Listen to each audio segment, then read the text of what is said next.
WDET is supported by the College of Business Administration at University of Detroit Mercy. UDM's Master of Business Administration is designed to accommodate the career needs of professionals across a variety of work organizations. More information at business.udmercy.edu.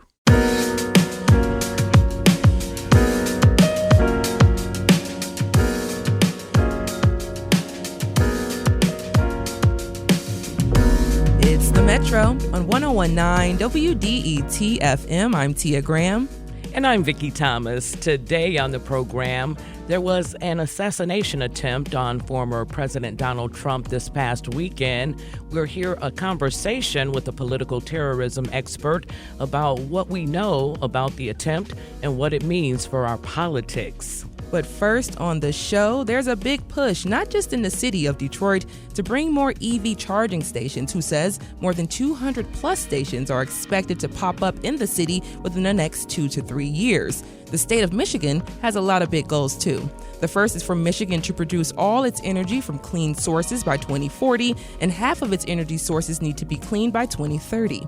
That means the state needs to electrify fast. And one source of that electricity is charging stations.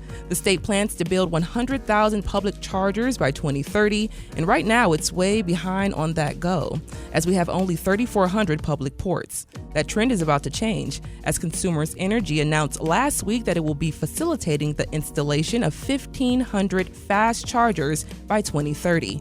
To talk now about how they will be doing that and what it means, we're joined by Jeff Myram, Electric Vehicle Programs Director for Consumers Energy. Jeff, welcome to the Metro. Thanks for having me on, Tia. Of course. So I understand that Michigan's utilities companies are being instructed to install fast charging stations by the state, but why is Consumers setting out to do this now? So consumers really want to prepare for the future. When we look at both the state goals and, frankly, the adoption rate of EVs within Michigan, it's growing fast. We've seen a tripling of EVs within our territory within the last 3 years, and we could easily see between 500,000 to 1 million EVs in our territory by 2030. So that means preparing for that infrastructure and being ready before those customers come forward and say, hey, I want to install a fast charger at my business. Mm-hmm. So where will these chargers mostly be installed? Where will we see them kind of laid out throughout the state? So when you think about fast chargers, probably the easiest analogy is thinking about a gas station on a family vacation or a long business trip. You might go to your Myers, you might go to Kroger, you might go to Speedway. These are all typical locations where you would see a fast charger put in. So essentially anywhere where you have a gas pump along those major 4-lane highways and along the major highways within Michigan is in the future where you're going to see the fast charger too. So what's also interesting about that is fast charging is only about 10% of your energy use. And so we're going to see a huge increase in the number of charging stations there. But we're also preparing for people charging at home, at work, and at their final destinations too, such as hotels and resorts. So as Consumers is planning to help facilitate the installation of 1,500 chargers by 2030 to kind of get us up to speed, why does it take so long to install the charging stations? So for the 1,500 fast chargers, these are very high power units. Think about 150 kilowatt each. Sometimes they're up to 350 kilowatt. Now that's quite a bit, but that's a small commercial building as far as an equivalent kind of energy use. So what we're doing to prepare to make that go faster is pre-ordering transformers, getting some of that behind-the-scenes work ready on planning on where we think these are likely to go, and getting the grid ready for that development. So that way we're not waiting for a customer to come forward and say, hey, I'm going to put in a fast charger, and then there's maybe a year-plus wait to get that transformer and other infrastructure ready. We really want to speed that up and make that happen quickly. So most of this is about planning and getting the equipment in place, and once those two components are together, we're going to be in great shape for going forward with quick customer service for fast charging between now and the rest of the decade. Right now, we're chatting with Jeff Myram, the Electric Vehicle Programs Director for Consumers Energy. And Jeff, in terms of geography, Southeast Michigan or elsewhere, where can we actually see these being put into place?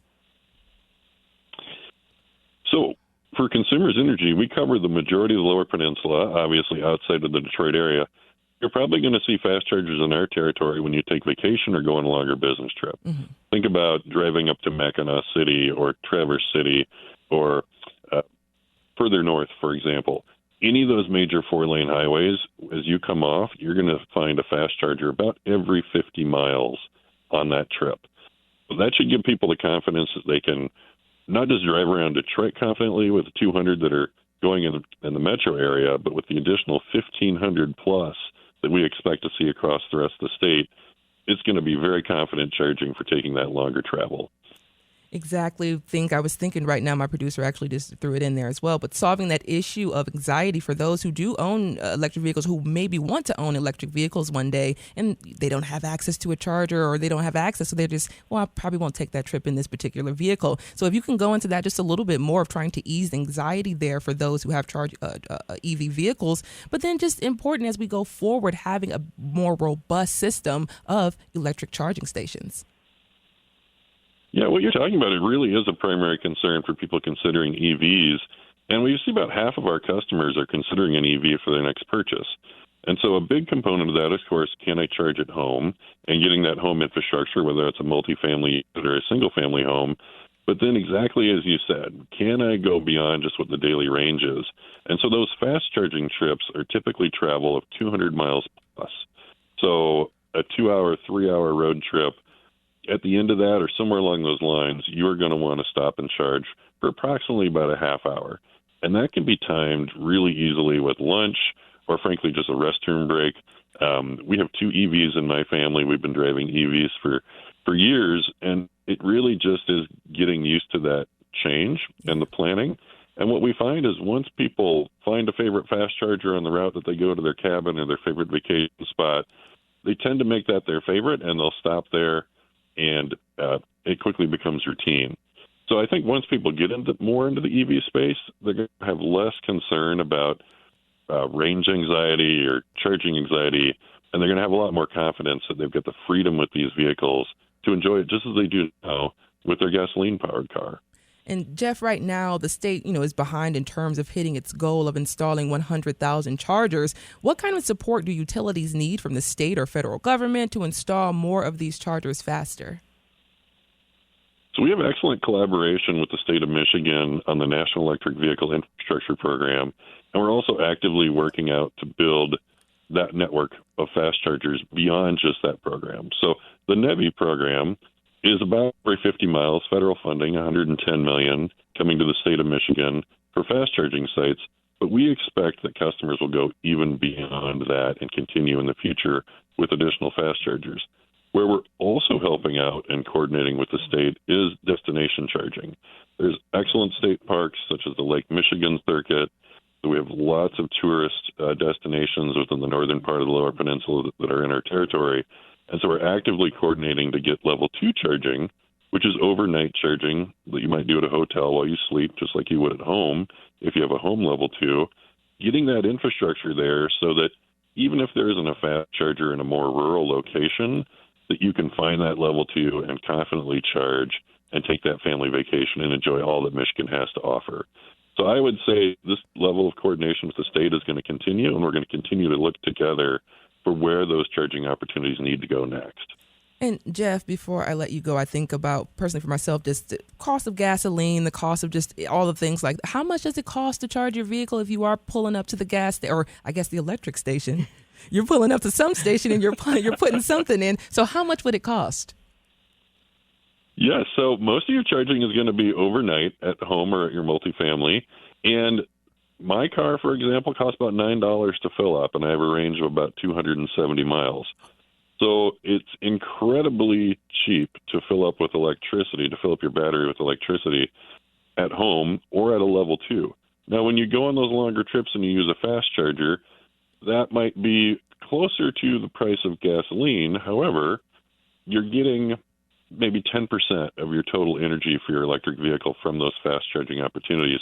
Most actually come from those level 2 opportunities. They're a lot cheaper. And when I say that $9 range, that's equivalent to about $1.30 an e-gallon. So e-gallon is a term of converting electricity compared to a gasoline price. So most gasoline prices have typically been above $3 lately, sometimes close to $4. So you're probably cutting your fueling cost for your vehicle in half, maybe by 60% or more by going electric. And Jeff, this is Vicki Thomas. I'm with the City of Detroit, and our Chief Mobility Officer, Tim Slesser, was talking about the city's efforts as it relates to installing EV charging stations. And of course, the city has a goal of 200 stations, over 200 over the next 2 to 3 years. And one of the challenges is funding. So how the funding may go to utilities, but what's the landscape like when it comes to funding for cities? Because basically what Tim told me is he's tasked by the mayor to really jumpstart the effort in Detroit in terms of installing these charging stations. But what funding, if you know of any, is available for cities? And he did mention that federal funding. Right now, we're using some ARPA dollars. Absolutely. There's lots of federal funding coming through MDOT, for example, sometimes through EAGLE, that can be used by local communities to assist with both fast charging and level 2. I would also encourage businesses to take a look at either DTE's programs or Consumers Energy programs for resources there as well. So a big growth area that we're also seeing is workplace charging, because people show up at work around 8 a.m., sometimes earlier, and if you can plug into that level 2, most people's commute is 30 miles to 40 miles, somewhere in that range. That's about an hour and a half of charging on a level 2. So workplaces are a great opportunity. Consumers Energy has rebates for that. If you go to consumersenergy.com/EV, then you are in Consumers Energy's territory. We have workplace charging rebates. We have rebates for hotels and other destinations like conference centers, as well as airports and longer duration locations. So if you're a business and you double check your utility bill and it says Consumers Energy, please check that website. I would also recommend checking in with DTE. They have a wide variety of programming as well. Jeff Myram is the Electric Vehicle Programs Director for Consumers Energy. Thank you so much, Jeff, for joining us on the Metro today. Thank you for having me.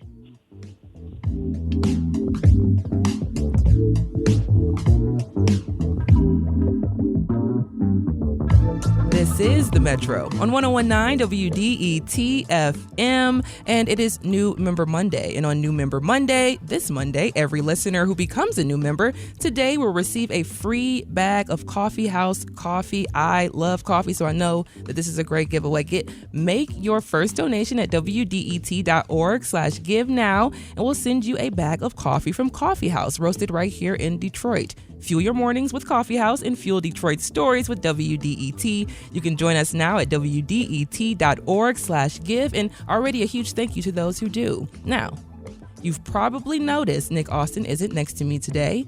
He's going back to the law profession, but we will have a few other folks in and out from time to time, and today we have Vicki Thomas. Vicki Thomas is the communications director for the City of Detroit and the first Black woman in radio broadcasting to be inducted into the Michigan Journalism Hall of Fame. Vicki, I personally am super excited to be here with you today because, once again, you've seen me as baby journalist, and now we're here right now, and I'm just like, oh my gosh. I am so proud of you. Thank you so we worked much. together before when you were pretty much starting out. No, pretty much. I was brand new. You were brand spanking new. But you were so willing to learn, though, Tia, and you just kept at it, and I'm just so proud of you and where you are today, and I love this show. Thank you so much, Vicki. And like I said, just sitting next to you is like sitting next to literally one of my heroes. So thank you so much for being here with us this week. And you brought us some really cool conversations. Yeah, you're talking about flooding and all types of other things that are happening. We're going to have a conversation. I believe we're going to hear from Gary Brown as well. Yes, Gary Brown is the director of the Water and Sewerage Department, and we'll be hearing about the city's efforts as it relates to what we're doing about flooding, particularly on the city's east side where we saw flooding, quite a bit of flooding, some severe flooding a couple years ago. Yeah, that was wild. So we'll hear about why and how we've attack this and address this situation, but we'll also learn a little bit about ghost streams and how they've also connected to what we're seeing throughout the city of Detroit. So you all stay right there for the Metro.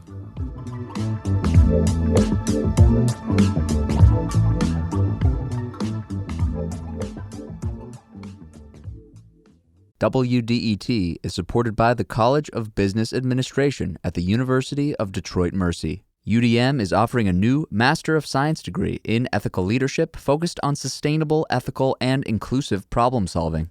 Admission is open to qualified applicants with a bachelor's degree in any field. Course selection is flexible, with no prerequisites, 4 required courses, and 6 electives. Learn more at business.udmercy.edu.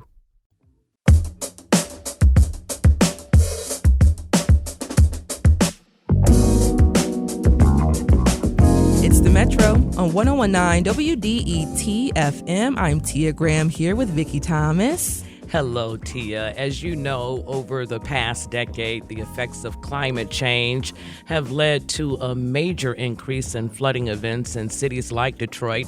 That's partly due to climate change and because of the city's aging infrastructure. But there's another hidden contributor that's leading to severe flooding in cities. They're called ghost streams, or waterways that previously existed but were either buried underground or filled in to support urban development. On this episode of Created Equal, Stephen Henderson spoke with Jacob Naparowski, a geologist professor at the University of Michigan, Dearborn.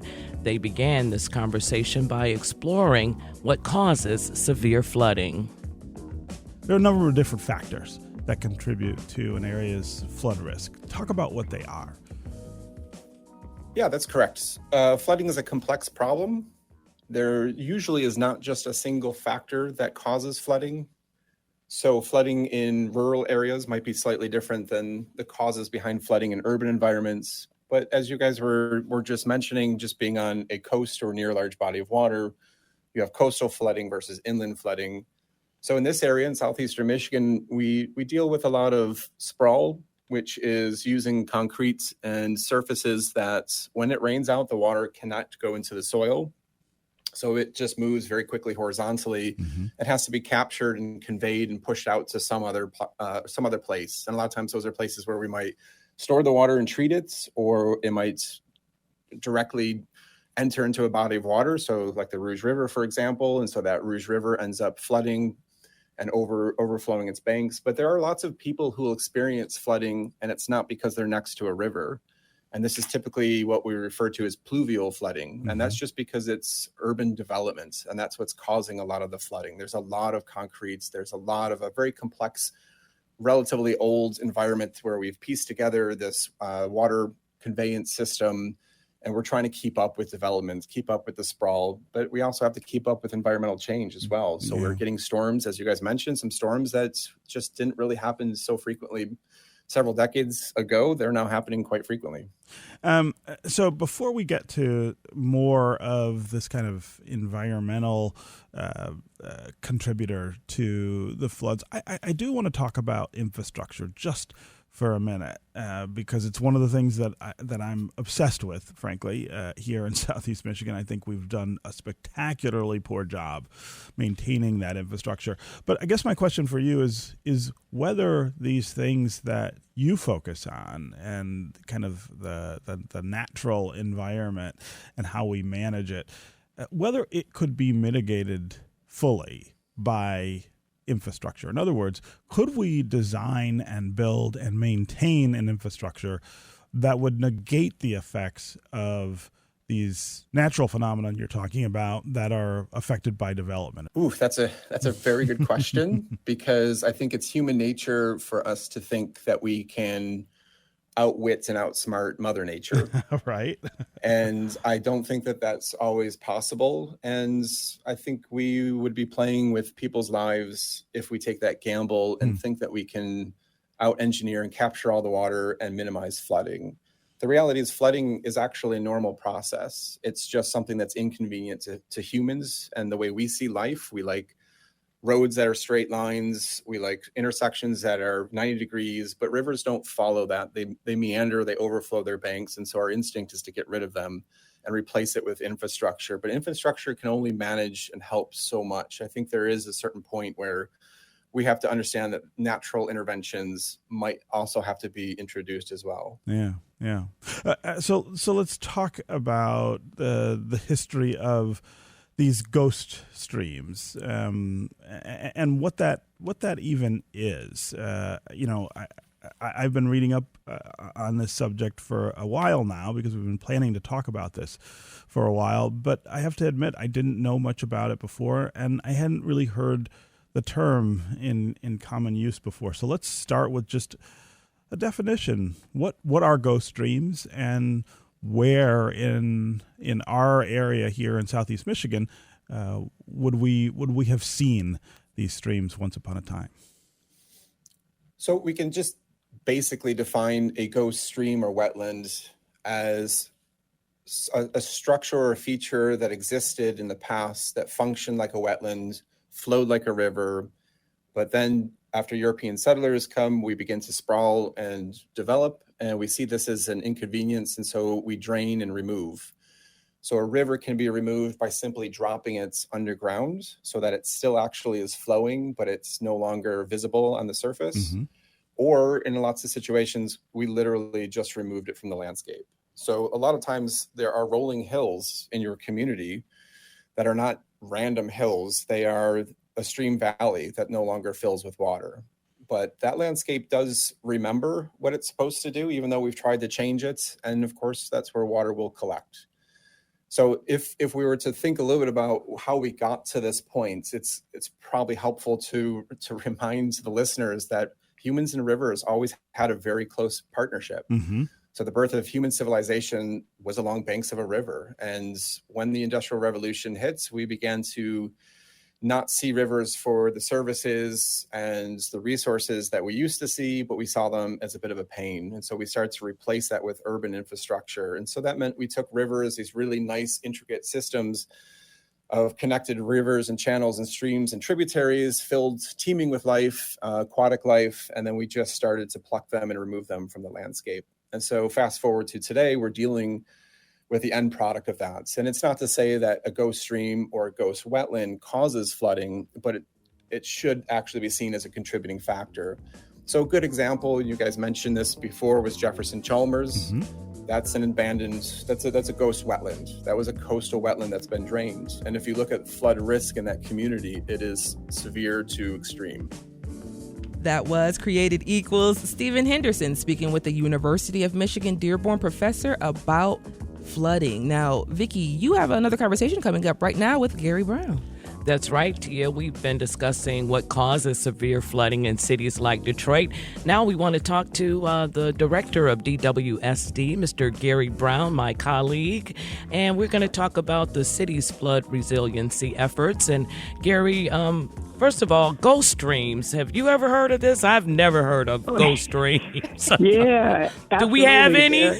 Yeah, we absolutely do. We absolutely do. And we're going to be opening up one over in the Brightmoor area very soon. But they run throughout Detroit. And unfortunately, there are buildings on top of them now that they aren't easy to open up. But where we can, we like to open them up. All right. And Gary, I know the city, we've been dealing with flooding issues really since I started in 2021. Talk about what's been happening since we saw that severe flooding that damaged a lot of property, led to FEMA coming in. Yeah, well, we all remember the storms of 2021, where it just devastated about 20% of the city of Detroit. And there's been a lot done. First of all, right after that storm, the Great Lakes Water Authority and DWSD, we worked with the University of Michigan, 2 consulting firms, and then we hired a independent project manager, Jeff Collins, to oversee the process. And the process was to try to understand what happened, and more importantly, what could we do right now in order to mitigate, you're not going to eliminate, but mitigate flooding in the city of Detroit and specifically Jefferson Chalmers area. And so the first thing we realized is we got to have all the equipment working at 100%, all the pumps. Some of them had poor substation electrical lines running to them, and they weren't as dependable as they should have been. So since 2021, we've rectified that situation, or at least the Great Lakes Water Authority has rectified that situation and put in new substations and transformers and electrical lines and did the maintenance that was necessary on the pumps so that we could at least work as the system was designed. Most of that work was done by the Great Lakes Water Authority. And then what has DWSD done? Well, what we can do to mitigate flooding is, number one, let's make sure we have as much capacity in our sewers as possible. So let's clean them. Let's get all the tree roots and debris out so that when we have and heavy rain, we have at least as much capacity in those lines as possible. And, we've cleaned more than 300 miles of sewer lines. We've cleaned thousands of catch basins to make sure that we have that capacity that we need during heavy storms. And so we're supposed to get some severe storms tonight, possibly. Are you worried? I'm always worried when it rains. I'm always worried, but the system is designed to handle 1.67 inches an hour. And you'll recall just a couple of days ago, we got more than 2 inches, but we didn't get it all in 1 hour. Right. It got spread out over a 24. But that was a lot of rain. It was a lot of rain, but the system can manage it as long as all the pumps are working and we have as much capacity. And so we had very little isolated flooding in the city of Detroit during all of the rain that we got. And Gary, before we move on, I really want you to quickly talk about the basement backup program, because that's definitely something that's been having an effect. Yeah, that's unique. And DWSD just received another $14 million to continue the basement backup program. So we will go into disadvantaged communities, low-lying areas of the city like Jefferson Chalmers, and at our cost, at DWSD's cost, or the city's cost, because I'm using ARPA money right now, we will put in a backflow preventer so that when there's heavy rain, there will be a flap that will drop down inside of a homeowner's lateral sewer line and prevent flooding from backing up into those homes. And so we've done more than 400, I believe, homes so far, and we've got dollars to do another 3,000. And so we should have crews starting early August to ramp up the basement backup program. We'll also put in a sump pump. We'll disconnect the downspout so that the water that's running around the house can be run away from the house. And we're doing that at the city's cost. And Gary, I'm just hopping in really quickly. This is Tia Graham. How should people prepare for the upcoming rain event tonight? Or if we are seeing this heavy rain coming in, we know we're forecasting that. What are some things that people can do within their own neighborhoods, at their own homes to help? Yeah, I got some water in my basement because, the extenders that you run off of your gutters, your downspouts, over the winter, one of mine had broken. And so water went down to the foundation of the house. So make sure that your downspouts are disconnected from your sewer system by running them away from the house. That's a huge thing they can do. Make sure that your gutters are clean so that water doesn't spill over outside the gutter and go down toward the foundation of the house. Please, if you have valuables in your basement, make sure that you remove those, anything of value that could be damaged. Sometimes we see homes that have flooded more than once, and people store valuables in their basement, and we that's not a good idea to do that. If you have a basement backup preventer that's been installed, you've installed it or the city installed it, you can't flush your toilets or use your shower during a rain event. And so a lot of times that's new to homeowners, these devices, and they forget and they turn on a shower or a dishwasher, and just like the water can't back up into the house while the rain event is going on, it can't get out of the house either. Oh, and wow. so you want to be cognizant of that. But that's a pretty good trade-off if rather than have sewage backing up into your house from the neighborhood, you just have to wait until the rain event's over with, and then you can start using your devices again. And please, if the streets are flooded, don't drive through Right. water when you don't know how deep it is. Thank you, It could be Gary. very dangerous. Yeah, definitely. Thank you, Gary, for all of those tips. And I know Gary could talk about this stuff all day long. What I do. Thank you so much for your expertise on the subject matter. Anytime, Vicki. All right, thank you. Coming up next, we'll hear from a Michigan State University student who will be participating in the Olympics.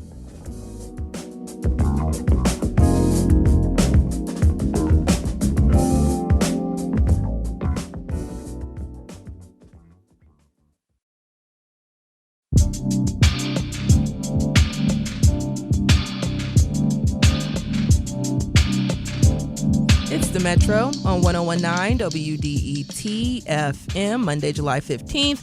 Today, we'll reach a high of 88 degrees with a 65% chance of rain. So 65% of the area is going to receive rain. And as we just heard from Vicki Thomas and Gary Brown, watch out for that. Make sure you're prepared when you are at home, in your neighborhood, just to protect your home and your basements. Now, however, this summer, the 2024 Summer Olympics is happening in Paris, France. It's less than a month away, Vicki. Whenever the Olympics come up, the Summer Olympics, I'm ready. I'm track and field, gymnastics. I can't wait. I can't wait. Love watching it all, basketball, all of it. So, for the first time in 20 years, Michigan State University is sending a Spartan to the Olympics in the decathlon event. Wow. Heath Baldwin, I know, is huge.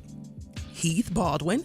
He's a graduate student and competing in track and field events like shot put and javelin. And Baldwin spoke with me about what it feels like to prepare for the Summer Olympics in Paris and to represent Michigan State.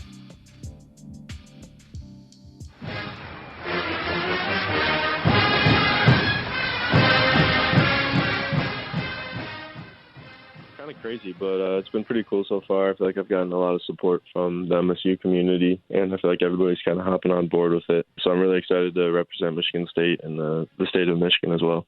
As you're heading into the final event to qualify to go to Paris, you actually qualified with a gold medal as well. You're the first one to do that from MSU in 20 years. What's going through your brain? Yeah, it's pretty crazy. So, the main goal of the meet was to make the team, so to one-up that and actually just win the meet was pretty awesome. It was cool I feel like I opened some eyes and got some more attention for myself and a little bit more respect on myself as an athlete, hopefully, after that. So that was pretty cool. And then, obviously pretty mind-blowing still that I get the opportunity to go to the Olympics and go to Paris to represent the United States. But I feel like I'm one of the best options for the U.S., for the decathlon to do it. So I'm really excited to get another opportunity to compete there and hopefully put up a better score. Just, you're going to be there, you're in Paris, you're getting ready. When you're actually there and you have time, what events do you want to see? What other sports do you want to see and other athletes you want to interact with? Yeah, that's a good question. I kind of just want to go around and see what, everything that I can. I think there's some really cool venues. I saw, beach volleyball is in front of the Eiffel Tower, so I think that'd be cool. And then obviously would love to catch a basketball game, see all the NBA stars. And then other than that, just going around and kind of exploring the city, I think that would be a lot of fun. Open and closing ceremony outfits. I've always wondered, what was that process like? Yeah, that's pretty cool. So after I won the day after, I went in and did all my fitting stuff, and yeah, it was pretty crazy seeing all the different clothing items that we get, and it was pretty awesome. They're tailoring me for these outfits and stuff. So it's my first time being measured officially for a bunch of stuff. So it's pretty crazy. But I'm definitely excited to wear some of those outfits. They look pretty cool, and I think it'll be cool to participate in the opening and closing ceremonies as well. Track and field in Paris begins August 1st and it concludes August 11th. So you're practicing right now. What is some of the practice looks like before you head to Paris? Yeah, so it's going well so far. We're just trying to clean up some of the events that I really think I can improve on. So it's mainly the discus and pole vault. And then I'm just in East Lansing right now. I'm leaving on Tuesday, and then I'm doing a training camp in Germany for a week. and I'll be heading over to Paris on the 26th to train there for another week before the games. So I think it'll be fun to kind of get out of East Lansing and train in some different atmospheres over the next couple weeks. For yourself, just hearing you and listening to the way you're speaking about the events in Paris in the summer, did you ever see yourself being an Olympian? Yeah, I don't know. I mean, it was something that in the back of my head I always thought that I could maybe do. But, yeah, I didn't know if it was going to happen like this year necessarily. I feel like I'm still pretty young as a decathlete, so it's pretty cool that I get the opportunity to do this year. But I definitely feel like I'm ready for it. And, yeah, it was always something that I thought I could do. And then especially last year I had a pretty good year, so it became a little more real. And then towards the beginning of this indoor season, everything was like, oh, yeah, I could definitely do this.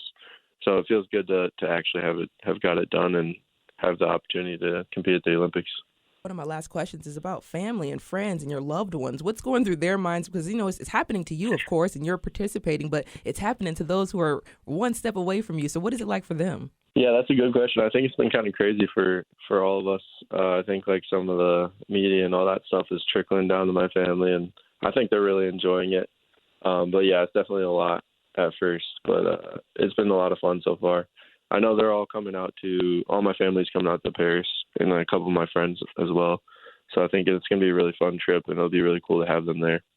What do you want folks to know about you or to know about decathlon, just to know about MSU going to the Olympics this year, you going to the Olympics the first time in 20 years, which is amazing to think about. But what do you want folks to know? I think I would just say, I think the name of the game or my formula for success that I found over the past 2 years is just like choosing to have good days and stacking good days. I feel like a lot of people don't realize that you have a choice on like how you live. So I think that would just be my main piece of advice is just choose to have good days and know that life is coming from you, not at you.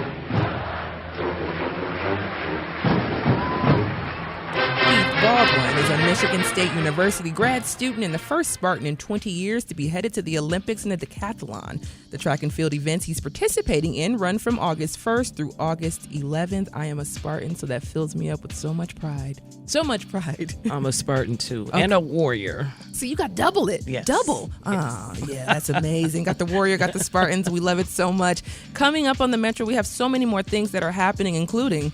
Yeah, we'll hear from a political terrorism expert on the fallout from the assassination attempt on former President Donald Trump.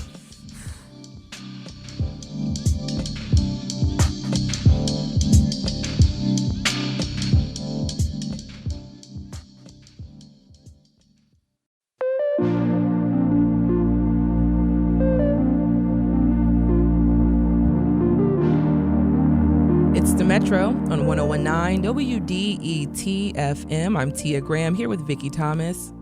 And Tia, former President Donald Trump, is in Milwaukee this morning for the start of the Republican National Convention. As you know, 2 days ago, a would-be assassin shot at him during a campaign rally in Pennsylvania. He came away with a bloody ear, but for the most part, he is okay. Other than that, WDET's Russ McNamara spoke with political terrorism expert Jacob Ware about the attempted assassination and what it means for our politics now. I do think that what happens in the days, weeks, and months to come will depend a lot on a motive. We know clearly somebody decided to attempt to assassinate the former president because of political reasons or personal reasons, but that's about all we know. So the easy answer is I would escalate that 6 or 7 to an 8 or a 9.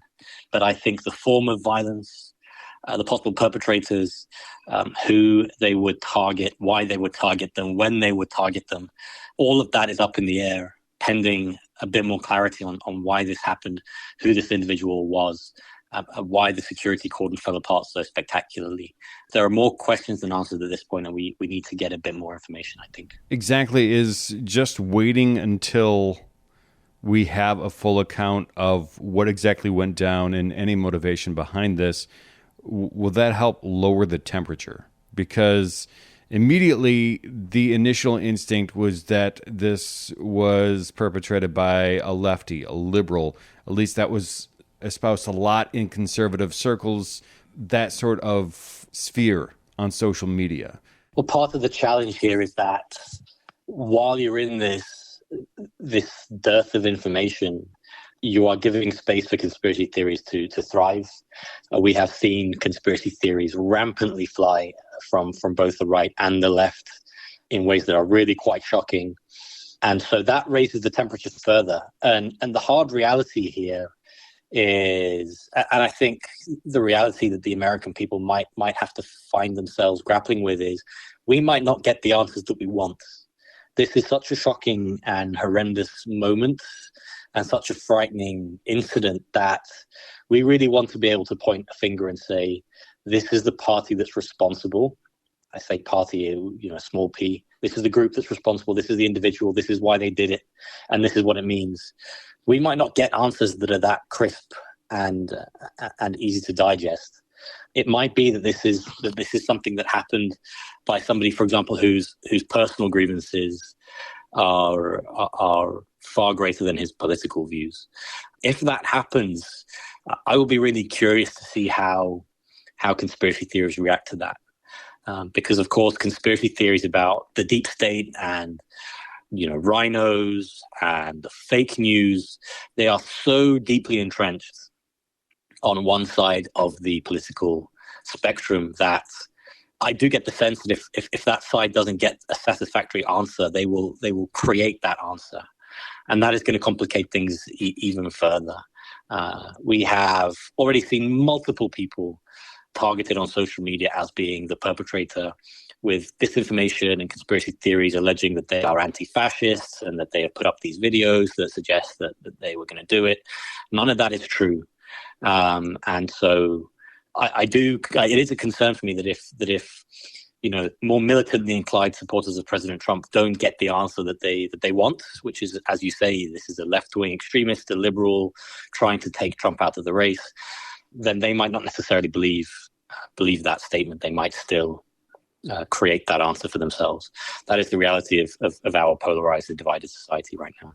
Is this where the unmoderated Wild West of Twitter or X or Facebook has really allowed some of these conspiracy theories to thrive in the social media area? Because before, you had to read a leaflet or a pamphlet or listen to very fringe radio in the 60s, 70s, and 80s to get that kind of conspiracy theory. Now it's there and back again and changing constantly over the period of a few hours. To answer that question, let me take you back to October 2022, because something very important happened that month that I think we should be keeping in mind as we monitor the reaction here. That month, it was just a couple of days or weeks before the midterm election in 2022. There was an assassination attempt against the Speaker of the House of the United States, in which the perpetrator made it into her home and gravely wounded her husband.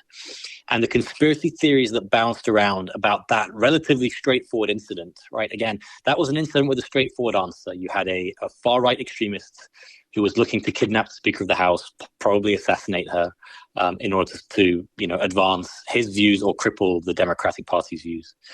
Even that very straightforward incident where we had the perpetrator and we had a motive, conspiracy theories flew around the internet in places like Twitter, shared by the CEO of Twitter, X, that this was some kind of homosexual affair that had gone wrong, that was being hidden from the American public. Now, the reason I'm answering it that way is it's not just the fact that these platforms are unmoderated, it's the fact that political leaders and media figures who really should know better in being part of a safe and productive information space are themselves fanning the flames. And so it is really hard it's basically, I think, impossible to expect X or basically any other social media company platform to be the best place for information to come out. It will be the fastest place information comes out, but it will, even when accurate information comes out, it will happen in an unmoderated way. So absolutely, social media companies and the free rein they've been given by governments are contributing to this very febrile moment. That was WDET's Russ McNamara speaking with Council of Foreign Relations fellow Jacob Ware.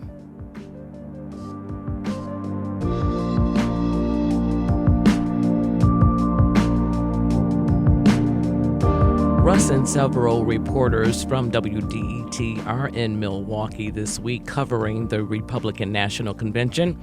We're now joined by WDET's news director, Jerome Vaughn. I've known for many, many years, and we're going to discuss how the assassination attempt will impact the convention. Jerome, welcome back to the Metro. Thanks for having me on, and thanks for being here, Vicki. It's good to see you. Yeah, good to see you as well, especially following the events over the weekend. We know that it was a 20-year-old who attempted to kill the former president. He ended up shooting former President Trump in the ear, and he himself was killed along with a spectator at the event. What is it that we don't know about this story yet, Jerome? Well, I think, like with all shocking events, things unfold. The information takes some time to come out. The investigation goes on. One of the big questions will be for the Secret Service. Why was the shooter allowed to be stationed on a roof just 150 yards or so away from the former president? Why were there no people on the roofs, no police officers, no Secret Service on the roofs? There were just a few in the area, but that one was left unattended. And I suspect, Jerome, we'll hear more about that with these congressional hearings that are going to take place. We'll probably hear about it ad nauseum. Without a doubt, there are a lot of questions to be answered. I think, the other thing is with all breaking news, the first things you hear, we don't quite know if they're right. They have to be checked out. They have to be looked into to see, what the case is. So I'd say there's a lot we don't know, and there will continue to be more that will come out in the days ahead. I just want to take a minute and talk about sort of the, this thing about political assassinations and assassination attempts. It's been a long time, really, since we've had one here in the U.S., but, this is not uncharted territory for this country. So, James Garfield, president, assassinated 1881. William McKinley, 1901. Theodore Roosevelt, there was an attempt on his life in 1912. Huey Long, governor of Louisiana, was killed in 1935. There was an attempt on FDR in 1933. That wound up in the death of Anton Cermak, the mayor of Chicago. An attempt on Truman in 1950. JFK, Dr. King, Robert Kennedy, killed in the 60s.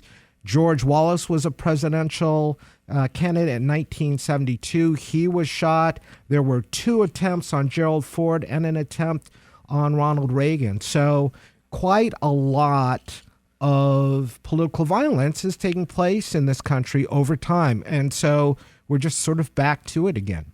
The Republican National Convention, it does start today. Jerome, you have reporters, WDET's Russ McNamara and Quinn Kleinfelder there. Before we wrap up, can we talk a little bit about what they're going to be exploring? Yeah, they'll be talking to the Michigan delegation, saying what their goals are, what they want to get done while they're there. And also, we want to talk to them about their role in the political process. What are they going to try to get done while at the convention? The convention has already shifted because of what happened on Saturday night. Russ and Quinn were telling me yesterday they had a hard time getting to the building to get their credentials because the security perimeter has been moved so far out. So there'll be a lot more coming up in the next week. Exactly, Jerome. We will definitely be in touch with you, Quinn, as well as Russ, and learn more about what's going on at the Republican National Convention. But that is Jerome Vaughn, WDET's news director. Thank you so much for joining us. We'll hear from you later. Anytime. Anytime, indeed. And it is New Member Monday. Every listener who becomes a new member today will receive a free bag of Coffee House coffee. Make your first donation at WDET.org/give now and get that free bag of coffee from Coffee House that is the Metro. For Monday, July 15th, you can listen to recent episodes online at WDET.org. Make sure to subscribe to the podcast on your favorite platform. The show is also on YouTube if you like what you are listening to. The show is produced by Sam Corey, David Lyons, and Jack Philbrandt. Additional production support from Manel Scott, Sydney Walkley. Our engineer is Nate Bender. Music's done by Sam Bobian and Will Sessions. This is WDET FM, Detroit Public Radio, your connection to news, music, and conversation. Thanks for listening today. And for the rest of the week, Vicki Thomas is here. I'm excited. I'm excited.